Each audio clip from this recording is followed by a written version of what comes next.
तब तक ये खबर देखिए जरा। पहली बार कैमरे पर दिखाई देंगे मुस्तफा खामनेई, जिसके बारे में अभी गयूर साहब कह रहे हैं कि उनके पास भी ये खबर तो है। बहरहाल उनके दिखने नहीं दिखने से कोई बहुत फर्क नहीं पड़ता ईरान की ओवरऑल स्ट्रेटजी में, इस बात को भी अंडरलाइन कर रहे हैं। आयतुल्लाह की श्रद्धांजलि सभा का नेतृत्व करने वाले हैं मुस्तफा खामनेई, ऐसा कहा जा रहा है। कोम शहर में कल आयतुल्लाह की श्रद्धांजलि सभा होने वाली है। पिता की मौत के बाद सिर्फ लिखित बयान अभी तक उन्होंने जारी किए हैं।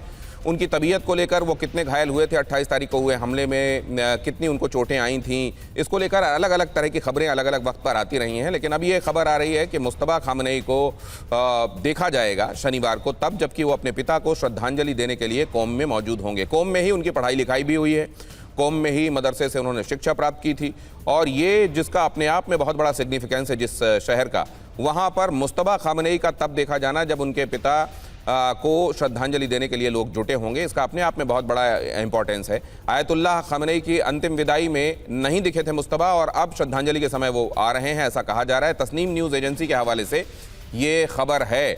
अगर ऐसा होता है तो इसके मायने क्या होंगे? जनरल दत्ता, ये अगर उस समय, जबकि हालांकि ये बात भी है कि बहुत लंबे समय तक उनको जुलूस के साथ, जो शोक जुलूस निकाला गया था उसके साथ रहना पड़ता, वल्नरेबिलिटी बढ़ती।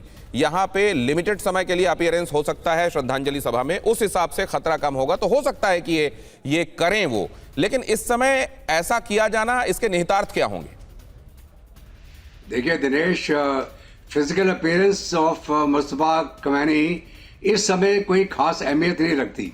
इस समय जो सेंटिमेंट्स ईरान के अंदर चल रहे हैं, वो उनका जो सुप्रीम लीडर जो आयतुल्लाह खामनेई थे, और जिनको 28 फरवरी को एयर अटैक के माध्यम से इजराइल और अमेरिका ने मारा, उसके सेंटिमेंट्स, उसकी जो उनकी आवाज़ है पब्लिक की, to take revenge from America, और कहते हैं डेथ टू डोनाल्ड ट्रंप, तो वो सेंटिमेंट जो इस समय चल रहे हैं, लाखों की तादाद में, करोड़ों की तादाद में जो ईरान की जनता है, वो यही नारा लगा रही है कि बदला लीजिए आप। तो अभी वो जो सेंटिमेंट चल रहे हैं, इसी सेंटिमेंट के चलते, और जो अपने ट्रंप साहब ने देखा जब तुर्की में वो नेटो की मीट में आए, कि इस प्रकार के सेंटिमेंट अगर ईरान की पब्लिक लेके चल रही है उनके खिलाफ, तो उनकी ज़िंदगी सेफ नहीं है। उन्होंने खुद भी ये स्टेटमेंट दिया है, और जो प्रेस वाले लोग उनके साथ जहाज में जा रहे थे, उनको भी उन्होंने बोला भाई शटर बंद कर दो आप खिड़कियों के, आपका मेरी जान को खतरा है और साथ में तुम्हारी भी जान को खतरा है। तो ये दर्शाता है कि वो फियर तो है, उसके मन में भी एक डर है कि किसी ना किसी दिन उसको टारगेट कर दिया जाएगा। और अगर ईरान ठान ले, ईरान की पब्लिक ठान ले, ईरान के वो IRGC के लोग या उनके जो सीक्रेट सर्विस के लोग हैं, तो ये कोई मुश्किल काम नहीं है किसी भी लीडर को टारगेट करना। खैर वो अलग बात है।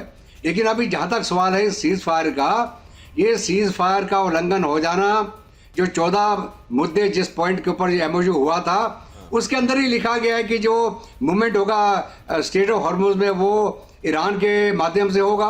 और अगर ईरान उसके ऊपर जो कंट्रोल करने की चेष्टा कर रहा है, और आप उसके पोर्ट्स को ब्लॉकेट करके अब ओमान की तरफ से जहाज निकाल रहे हैं, तो MOU का उल्लंघन तो अमेरिका ने किया ना।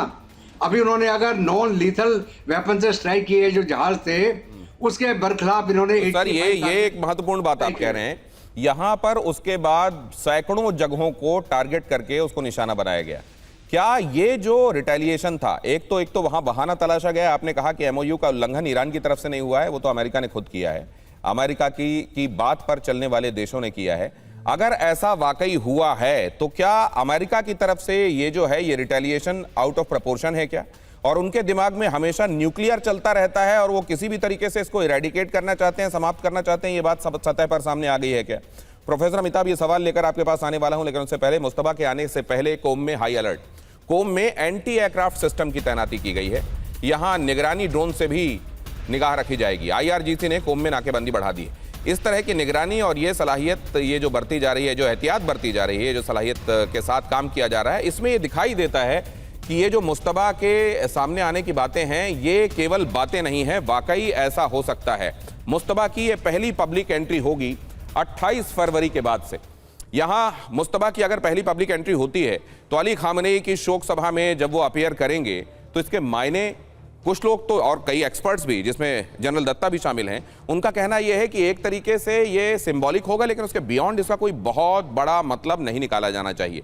अब ये जो जगह है ईरान के पवित्र तीर्थ स्थल जो जगह मानी जाती हैं उनमें से एक कोम है और कल खामेनेई की आधिकारिक शोक सभा यहां रखी गई है।